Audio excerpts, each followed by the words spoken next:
আসসালামু আলাইকুম স্যার। আমার ছেলের বয়স ১০ মাস ১৩ দিন। স্যার, ছেলের সামনে যা পায় সব কিছুই মুখে দিতে চায়, এমনকি টিভি রিমোট, মোবাইল সব কিছু পেলেই মুখে দেয়। এই অভ্যাসটি থেকে কীভাবে বিরত রাখতে পারি? একজন পরামর্শ দিয়েছে চুষনি জাতীয় কিছু দিতে, যদিও আমি দিইনি। চুষনি কি দেয়া যাবে? এগুলো কি শিশুর জন্য নিরাপদ? সব মিলিয়ে যদি একটু পরামর্শ দিতেন। ওয়ালাইকুম আসসালাম। বাচ্চার বয়স যেই সময়টাতে, এই সময় বাচ্চা সব কিছু মুখে দিবে, এটাই স্বাভাবিক। এবং আমি একটা ভিডিও করেছিলাম যে বাচ্চা বিষাক্ত কিছু মুখে দিলে কি হবে। এই ভিডিওর কমেন্টে এত এত সব কমেন্টে প্রোডাক্টের নাম এসে, যেগুলো লিস্ট করলে একটা বিশাল তালিকা হয়ে যাবে যে বাচ্চার কি কি মুখে দেয় না। তো সুতরাং এই সময় বাচ্চা কিছু একটা মুখে দিবে, এটা তাদের স্বভাবজাত প্রক্রিয়া।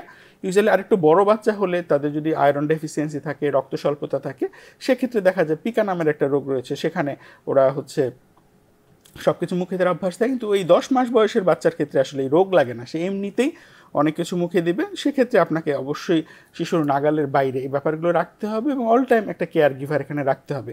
টিভি রিমোট মুখে দিলে তো ইনফেকশন ছাড়া অন্য কিছু হওয়ার রিস্কটা কম, কিন্তু ছোট্ট একটা ব্যাটারি মুখে দিলে কিন্তু তার জীবন নিয়ে জীবন রক্ষা করা নিয়ে রিস্ক হয়ে যেতে পারে। সুতরাং এক্ষেত্রে খুবই কনসার্ন থাকতে হবে। এখন কথা হচ্ছে আপনি চুষনি দিবেন কিনা।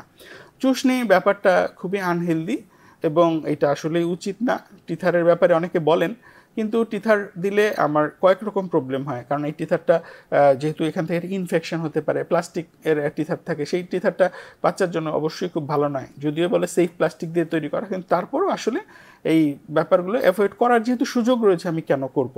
এবং একই সাথে টিথার দিলে শিশুর দাঁতের গড়ন বা ওভারঅল সমস্যা হতে পারে। সুতরাং আপনি সর্বোচ্চ চেষ্টা করুন টিথার না দেওয়ার জন্য। এবং আমি ব্যক্তিগত পর্যায়ে দেখেছি যে এই বয়সের বাচ্চাদেরকে একটু খেয়ালভাবে রাখলে আপনার টিথার ছাড়াই খুব সুন্দরভাবেই এইসব ব্যাপারে কন্ট্রোল করা যায়। অনেকে আঙ্গুল মুখে দেওয়ার চেষ্টা করে, সেটাও আস্তে আস্তে সলভ করে ফেলা যায়। ধন্যবাদ।